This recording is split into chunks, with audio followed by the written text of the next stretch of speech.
My name is Loveness Isojick. I worked in Sierra Leone and Liberia.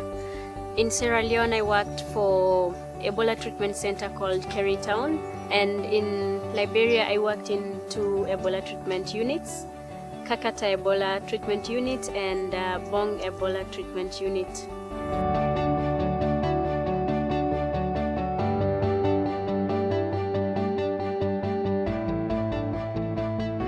I thought what was happening in West Africa could easily happen to my country. If you start asking who is going, then I said, yes, I am ready to go. And I wanted to go for my country, I wanted to go for my hospital, I wanted to go for my district, to protect my own family, to protect my own country. We had to go and finish the fire wherever it was before it could explode to our side. I went to a time when the Ebola treatment center was just opened. There was shortage of staff, very few nurses. We had doctors, yes, but I was the only English-speaking nurse. We had Cuban nurses as they were speaking Spanish, and we were speaking English, and our patients were speaking Creole.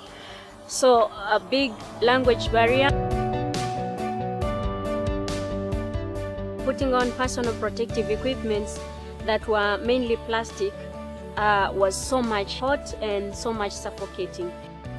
So it reached a time that we could fall down because you are suffocating, it's hot, and the PPEs are so much hot, and the weather is hot, and if you didn't take enough water, then you will dehydrate and possibly collapse. So we had few cases of healthcare workers dropping in the red zone, in the wards, in the Ebola wards. It was so much scaring. At the beginning, we were receiving patients at their last stage, and there was not much you could have done. That's when you expect that this patient is going to die. But when you receive a patient in their early stage, you expect that there will be a good prognosis. There will be a good outcome of this patient. And unfortunately, the patients will run into hemorrhaging, they start bleeding, and you know that this is the last stage of the disease process. The patient is probably gonna die. It's a difficult thing for a nurse or for a doctor to accept, and you just feel like you failed. So this is the time we needed psychosocial support, to be told that yes, you are doing a good job. Another difficult part was you go in, you take care of your patients, you are fully covered, your patient does not understand who you are. You see them, but they cannot see you. You are covered.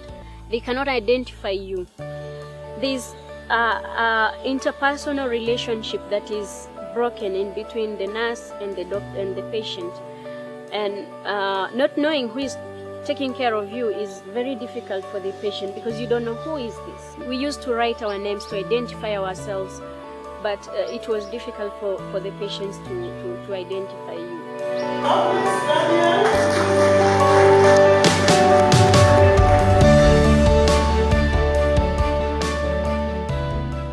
I would like to narrate this story to my children, my grandchildren, to everybody. I would like to narrate this to the young nurses coming up in the profession, to the doctors, and to inspire people to be able to be ready to volunteer in such difficult moment. And you cannot convince people if you don't have a story to tell. We need to document this, and we need to learn from what happened in West Africa for the future preparedness.